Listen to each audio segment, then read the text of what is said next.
Eh, Hace ratito hablabas de cómo se dio la suerte de los diferentes movimientos, digamos, y el programa pasado también nos explicabas el maderismo por un lado, el villismo por el otro lado, el zapatismo el otro lado. Eh, eh, ¿Cuáles son esas diferencias regionales que se vivieron al interior de todo el proceso de la Revolución Mexicana? Mira, sí, suele hablarse mucho de la revolución como si la revolución fuera una sola. Ya desde hace bastantes años los historiadores han diferenciado. En realidad lo que podríamos hablar sería de varias revoluciones.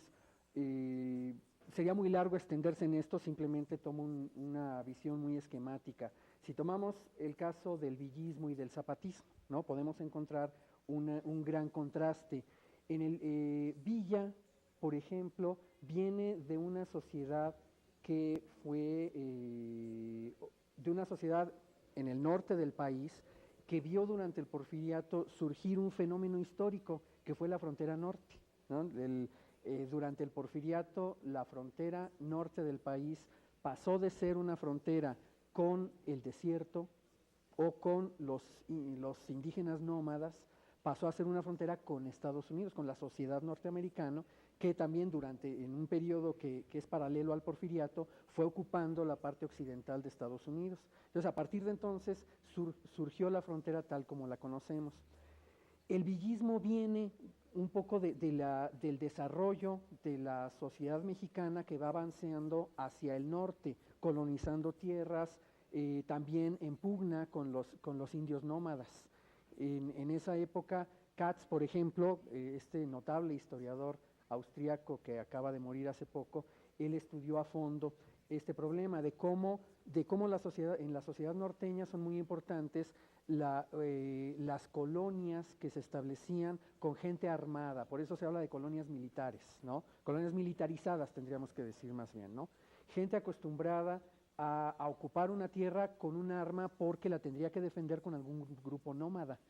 Esta característica se refleja mucho en el villismo, porque cuando durante el porfiriato termina la guerra apache, cuando las últimas rebeliones apaches son vencidas, la situación en el norte cambia, ya los apaches no son una amenaza.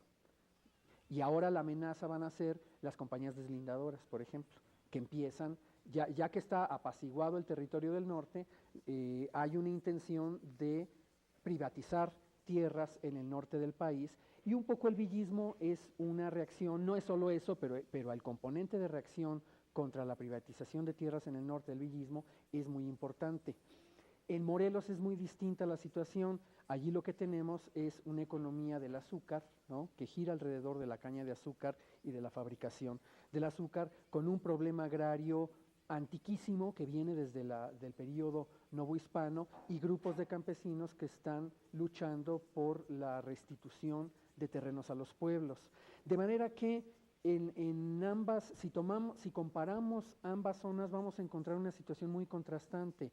En el norte tenemos un ejército formado por soldados muy acostumbrados, por ejemplo, a desplazarse por vastos territorios, gente que trabajaba en un momento en el ferrocarril, se iba al otro lado a trabajar en la cosecha, regresaba a trabajar en las minas, ¿no? Era gente que estaba constantemente yendo de un lado a otro, relativamente bien pagada, ¿no? Mientras que en Morelos lo que tenemos son ejércitos de campesinos que ven amenazadas las posesiones de sus tierras y en pugna directa con los hacendados azucareros. Y entonces eso hace poblados que luchan en su tierra, que son muy reacios a luchar fuera, y por eso los zapatistas casi poco lucharon fuera de su zona, digamos de Morelos, el Estado de México, etcétera, regiones de Puebla. Mientras que los villistas, al agrupar a muchos soldados acostumbrados a desplazarse por muchas zonas del país, salieron de Chihuahua y de Durango, que era su zona de origen, y pudieron pelear en Celaya, pudieron llegar a Jalisco, ¿no? O sea, son visiones muy distintas y quizá esta misma diferencia social y cultural de los dos movimientos de alguna manera nos explique por qué en realidad nunca llegaron a actuar de forma conjunta los zapatistas y los villistas. aunque tenían la intención de hacerlo, pero finalmente nunca llegaron a hacerlo, ¿no? Qué interesante. Qué interesante. Israel,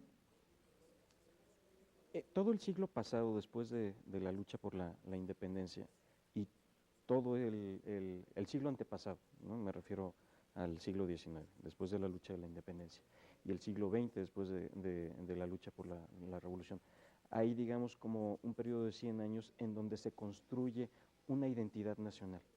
¿Cuáles son las principales asimetrías, diferencias, o cuál es la construcción nacional a lo largo del siglo XIX y a lo largo del siglo XX? Bueno, eso es muy difícil de contestarte porque hay muy pocos trabajos para el siglo XIX, aunque hay algunos intentos por ahí de ver cómo se construyeron ciertos símbolos, la arquitectura, el indigenismo, que digamos, no es un legado de la revolución, sino viene desde antes, ¿no? Pero bueno, pues es una pregunta muy difícil para el siglo XIX, pero bueno, ahí están los trabajos de Florescano, de Anderson, en fin, que son una ruta que uno puede seguir. Yo creo que está mucho más claro después de la Revolución Mexicana, y ahí tiene que ver con una idea que es el recuerdo organizado y olvido deliberado, que es la construcción del mito de la revolución, ¿no? Y tiene que ver mucho con lo que me preguntas, porque precisamente lo que tratará de hacer la facción que gana, que es la facción constitucionalista, Carranza, Obregón, después Calles, en fin, pues será crear una identidad nacional, ¿no?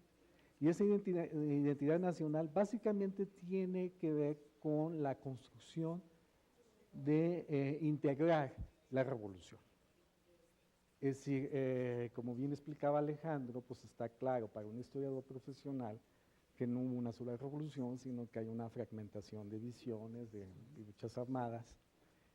Sin embargo, lo que harán ya los grupos gobernantes, pues es construir una sola revolución.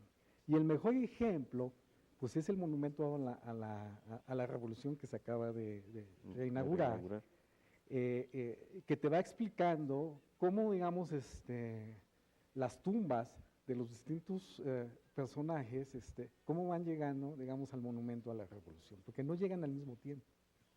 Por ejemplo, Venustiano Carranza, que no es querido en los años 20, un poco lo empiezan a recuperar en los 30, pero será hasta 1942 que se trasladen sus restos al monumento a la revolución. Los de Villa se trasladarán hasta los años 60, y así, cada uno de estos personajes.